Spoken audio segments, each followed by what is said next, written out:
privilege for me to be here in the midst of all of you.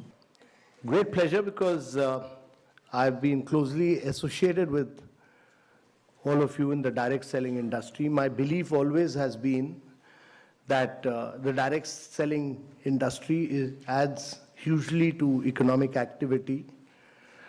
It is a major driver of India's growth, and that it provides the economic impetus to more than anything else. And the key challenge for India is really about growth with jobs. So if you are not able to create jobs, then we'll be in deep problems. And therefore, jobs are very, very critical. And this industry creates jobs. And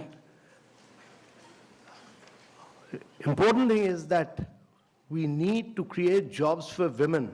We need to create jobs for women because in India, the contribution of women to gross domestic product, that is our GDP, is only 17%.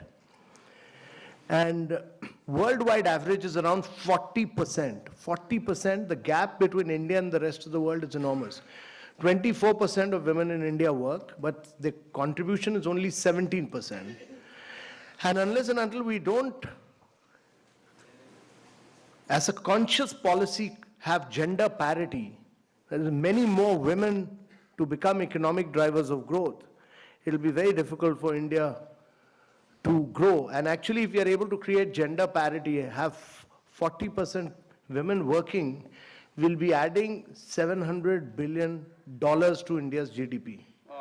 Wow. So while we are growing at 7.6%, we need to grow at 9 to 10% per annum for 3 decades or more to be able to create jobs for a very young population. We are passing through a window of demographic transition, which rarely happens in history.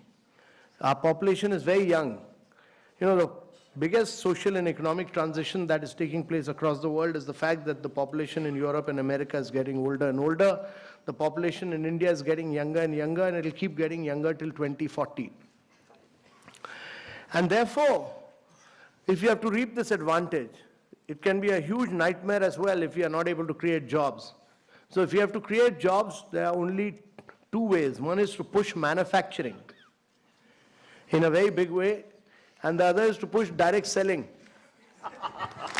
Yeah. You people were, many states, Kerala, West Bengal, many of you were seen as people who were doing chit funds. You are not doing chit funds. You are doing a very respectable profession. You are economic drivers of growth for India. So we respect that. And that has now been recognized. That has now been recognized that government has, by issuing these guidelines, clearly recognized that you are major players of India's economy, that you significantly contribute to India's economy, that you are adding to India's growth and wealth, and that you are creating jobs. And therefore, getting out with these guidelines were very important. And these guidelines have now been given to different states to realize that you are important players in India's economy, and every state will respect these guidelines because they've been issued by Government of India.